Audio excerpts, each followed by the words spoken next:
Salutations, j'espère que vous allez bien. Merci de me rejoindre dans cette nouvelle vidéo sur la chaîne. On est à Oslo depuis une semaine. Là, aujourd'hui, à l'heure où je filme, on est le 25 décembre. J'en profite pour vous souhaiter un très joyeux Noël et aussi une très bonne année 2021. On va pas mettre la barre trop haut, ok? On va mettre la barre, je crois, un peu plus haut que 2020. On va dire une année 2021 un peu meilleure que 2020. Ça devrait pas être trop compliqué.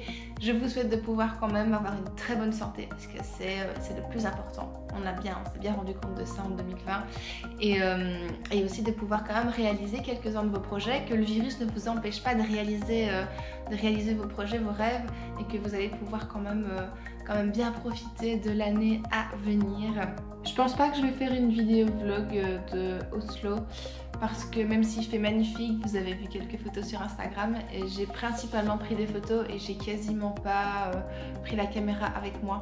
Je suis en vacances et ça me fait du bien aussi de pas toujours penser à sortir la caméra pour filmer un peu les instants, même si ça me fait très plaisir de vous partager ça.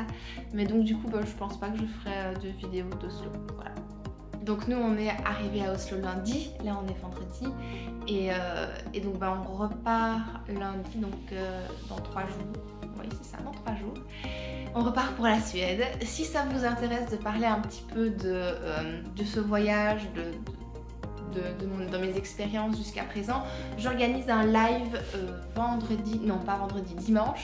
dimanche 27, donc après-demain, ou demain, à l'heure où vous voyez la vidéo, parce que je pense que je la posterai le 26, et ce sera à 20 h sur ma chaîne. Donc si ça vous intéresse, je vous laisse le lien de la vidéo live, du rendez-vous live en barre d'informations, et n'hésitez pas à définir un rappel, ça me fera bien plaisir de papoter un peu avec vous.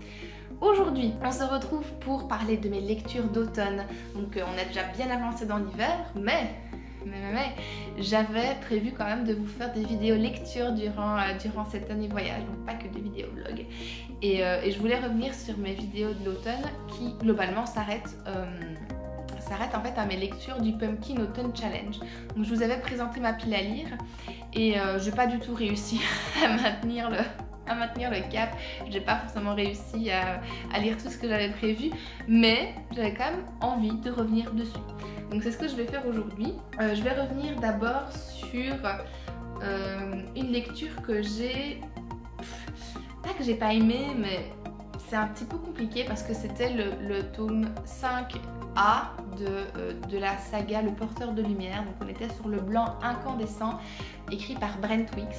J'en attendais énormément en fait de ce tome parce que c'était normalement le dernier tome de la saga, et en fait c'était la partie 1 du dernier tome, et en fait il était un peu long. J'étais un peu déçue à ce niveau là. Je suis toujours ravie de retrouver Brent Weeks et ses personnages parce que il les fait tellement bien vivre qu'on a vraiment l'impression de vivre l'aventure avec eux. Il a une plume en fantaisie qui est, je trouve, extraordinaire. Il fait partie de mes auteurs préférés. Si vous ne le connaissez pas, je crois que j'en ferai une vidéo en fait. Je crois que je vais faire une vidéo sur la saga complète. Mais donc habituellement, j'adore donc ces personnages, la complexité des relations qu'il y a entre eux, toutes les nuances de caractère qui peut se développer, les personnages féminins qui sont forts, qui sont bien marqués, qui sont pas du tout là pour faire plaisir à la parité, je vais dire. Et là pour le coup c'était un peu long, on sent que c'est la fin de la saga et que en fait ça va bientôt se terminer, mais il y a énormément d'hésitation dans ce tome. Pas de la part de l'auteur, de la part des personnages, et je crois que c'est voulu.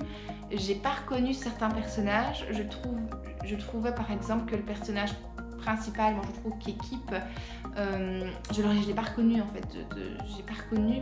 Peut-être que j'avais pas très bien intégré tous les changements qui s'étaient opérés avant, mais il faisait vraiment il a une confiance en lui qui est démesurée, je trouve, pour l'instant. Enfin là. Dans ce tome là, et j'ai trouvé ça bizarre. Maintenant je suis en train de lire la partie 2 du tome 5 et c'est clairement beaucoup mieux. On est sur la fin, je suis à la page 200 sur 600 et on est dans la bataille finale déjà, et je trouve ça super bien parce que ça signifie qu'il va y avoir une vraie fin.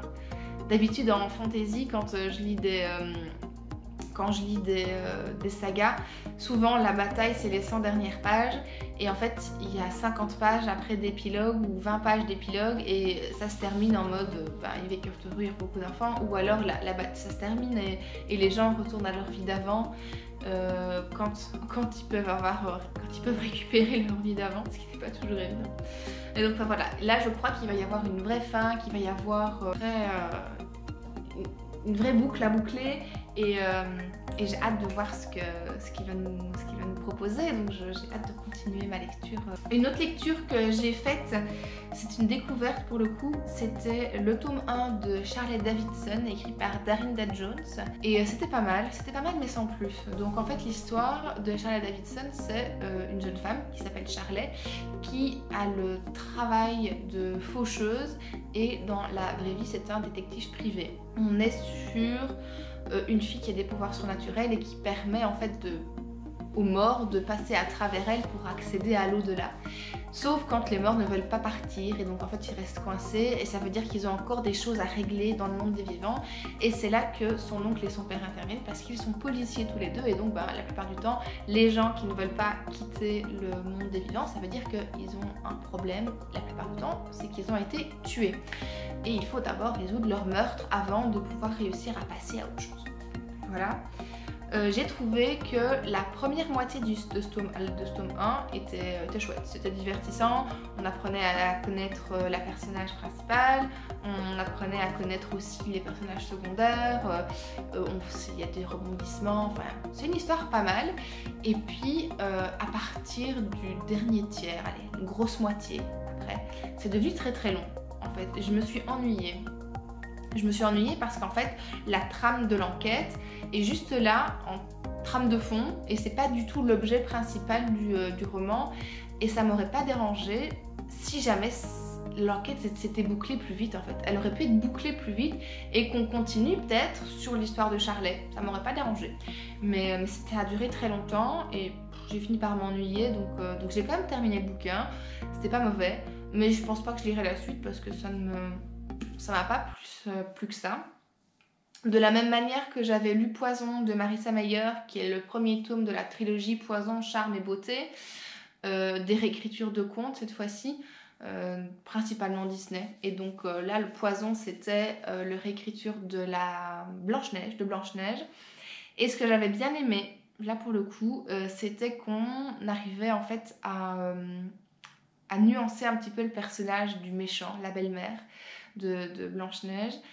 Et on comprend pourquoi elle est devenue comme ça.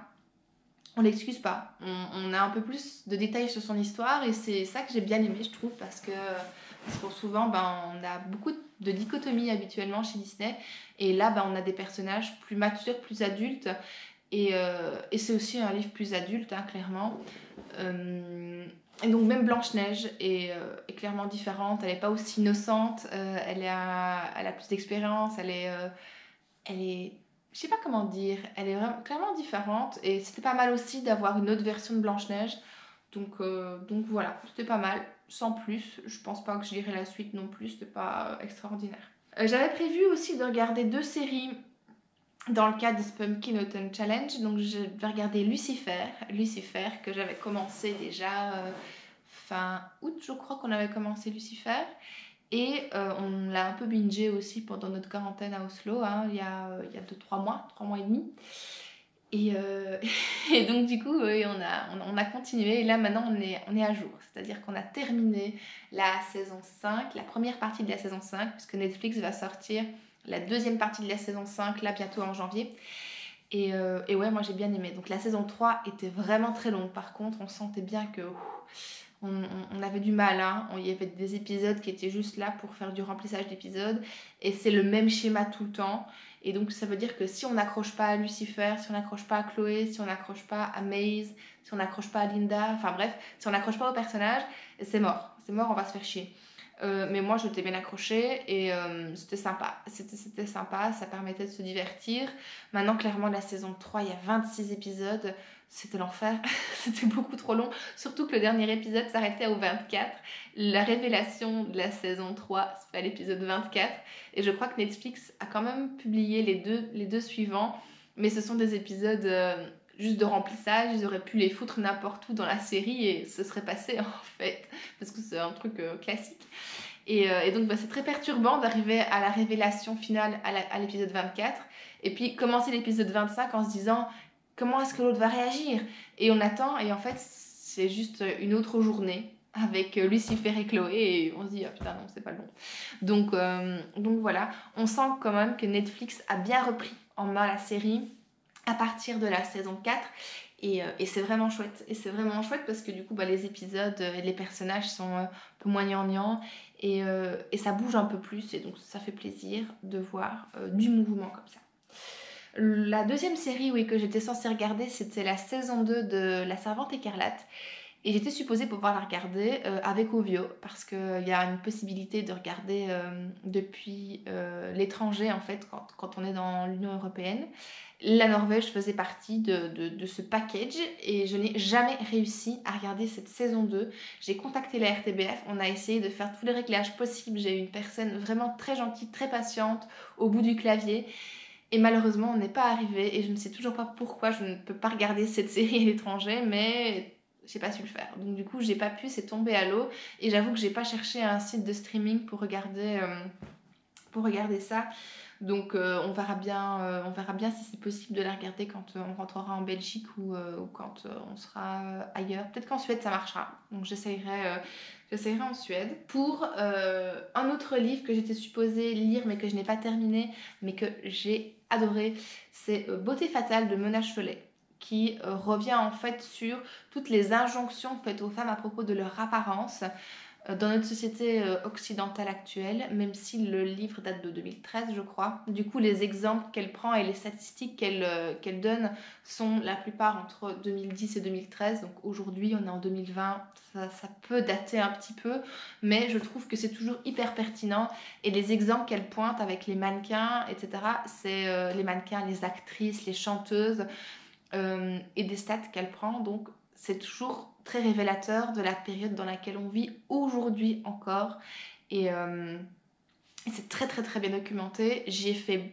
beaucoup de citations, j'ai souligné beaucoup de passages, j'ai mis des onglets, j'ai mis des signets pardon dans ma liseuse, et je crois en fait que je vais tout simplement vous faire une vidéo entièrement dédiée à ce livre, et je choisirai des extraits que je vous lirai parce que je trouve que c'est bien écrit.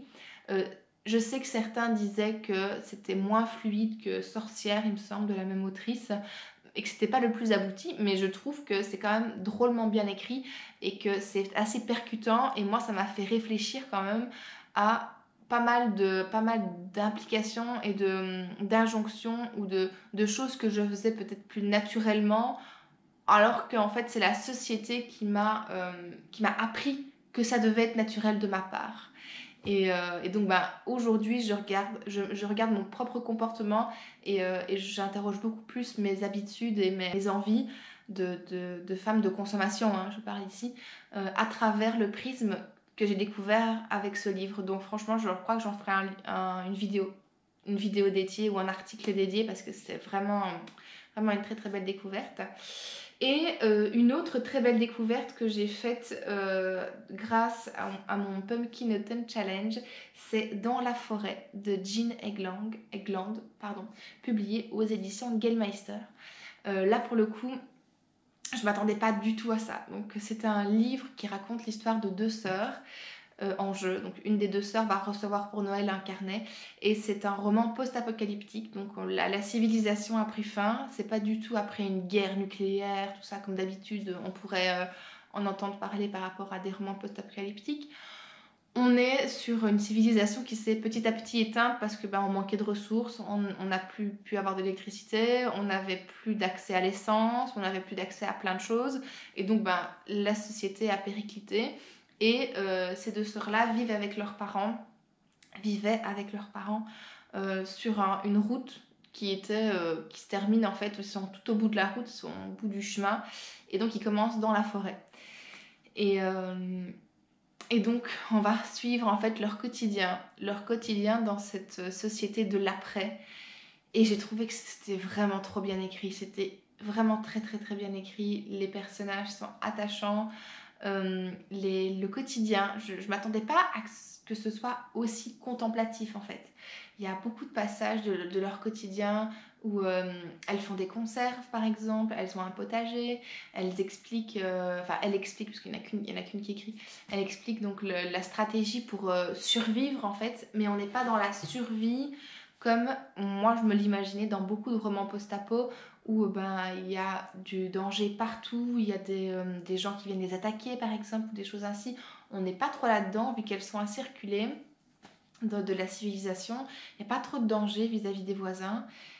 Et donc clairement ça leur est tombé dessus et elles doivent apprendre à vivre avec jour après jour, et je trouve que ça montre aussi une résilience qui est vraiment très peu marquée chez beaucoup de personnes, et ça montre qu'elles s'y sont arrivées, et donc je trouve que l'histoire était vraiment chouette à lire, vraiment profonde. Et l'aspect contemplatif en fait m'a plus surprise qu'autre chose, parce que c'est pas du tout à ça que je m'attendais, mais ça m'a beaucoup plu. Je m'attendais pas du tout à ce que ça me plaise autant, et c'était vraiment une très très belle découverte. Donc je vous le recommande chaudement si vous ne l'avez toujours pas lu. Et voilà, j'ai terminé de vous présenter mes lectures de l'automne. J'espère que cette vidéo vous aura plu. Racontez-moi en commentaire quelles ont été vos 3 meilleures lectures d'automne. Allez, 3 c'est peut-être beaucoup. Allez, votre meilleure lecture de l'automne si vous avez lu et découvert plein de belles choses cet automne, parce que je sais qu'il y a eu beaucoup de monde qui s'est retrouvé encore en confinement. Donc peut-être que vous en avez profité pour lire. J'espère que c'est le cas. J'espère que vous prenez bien soin de vous, que vous respectez bien les gestes de protection vis-à-vis de vous et surtout pour les autres, surtout si vous ne faites pas partie de la population à risque. Je vous rappelle que si vous voulez papoter avec moi demain, avec un petit thé, avec un café, avec entre une raclette, une fondue, vous pouvez me rejoindre demain à 20 h sur la chaîne. Voilà. Et je vais vous laisser ici. Prenez bien soin de vous et on se retrouve en 2021. Salut!